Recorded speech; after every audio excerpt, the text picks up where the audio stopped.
চৰ্চাত এখন বিশেষ গামোচা গামোচাখন ক্ৰয় কৰিবলৈ ৰাইজৰ হেতা ওপৰা ভিৰ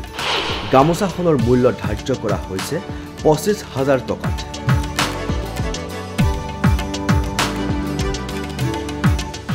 আনহাতে নগেন কলিতা নামৰ লোকজনে পিতৃ-মাতৃৰ স্মৃতিত ক্ৰয় কৰিলে গামোচাখন যিখন গামোচা ব্যৱহাৰ কৰা হৈছিল এটা মাংগলিক পৰ্বত লোকবিশ্বাস অনুসৰি গামোচাখন ঘৰত থাকিলে হয় পৰিয়ালৰ মংগল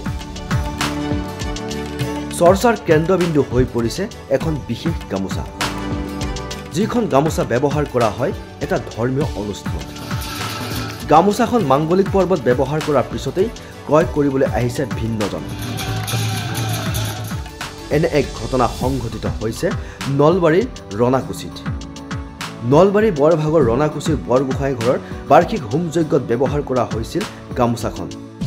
দুদিনীয়া কাৰ্যসূচীৰে আয়োজন কৰা অনুষ্ঠানটোত দ্বিতীয় দিনৰ কাৰ্যসূচী অনুসৰি পুৱাৰ ভাগত উলিওৱা হয় এক বিশাল ধৰ্মীয় শোভাযাত্ৰা আৰু এই শোভাযাত্ৰাতে গোহাঁই থাপনাৰ লগতে ব্যৱহাৰ কৰা হৈছিল গামোচাখন যিখন গামোচাত প্ৰতি ঘৰৰ লোকে আগবঢ়াইছিল বৰগোহাঁই ঘৰৰ হকে দান বৰগণি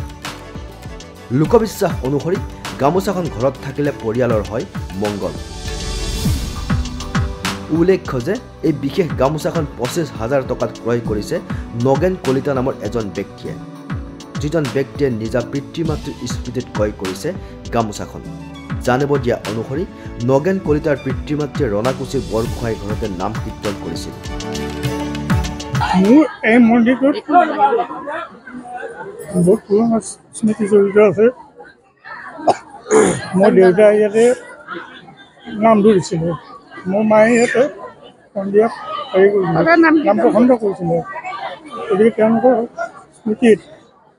মই নামো আছিল মানে আপুনি ২৫,০০০ টকাত যিটো মানে মন্দিৰৰ আচলতে উন্নয়নত কামত আহিব আপোনাৰ নামটো মই নগেন কলিতা আপুনি গুৱাহাটীত থাকে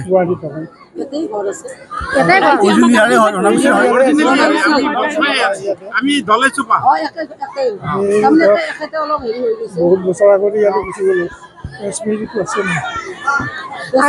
দেউতা ইয়াতে আমাৰ নগেন কলিতা বৰ্তমানে গুৱাহাটীৰ স্থায়ী বাসিন্দা যদিও নিজা জন্মস্থান আছিল নলবাৰীতে যাৰ বাবে মাক দেউতাকে গাঁৱৰে ভকত বৈষ্ণৱৰ লগত সেই নামঘৰতে ঈশ্বৰৰ গুণানুকীৰ্তন কৰিছিল আৰু সেই স্বৰূপেই পিতৃ-মাতৃৰ স্মৃতিত গামোচাখন ক্ৰয় কৰিছে বুলি জানিব দিয়ে নগেন কলিতাই গোটেই গাঁওবাসীৰ আশীৰ্বাদ ভৰা এই ধনৰ টোপোলা আৰু ইয়াতে বহুত মানুহে ৰূপৰ আঙুঠি ধন যোনে যিমান পাৰে এই গামোচাখনত আছে আমি বৰ্তমান খুলি চোৱা নাই আৰু যিজন ভক্তপান ৰাইজে আমাৰ এই গাঁৱৰে বৰ্তমান গুৱাহাটী নিবাসী নগেন্দ্ৰ কলিতাই ডাকত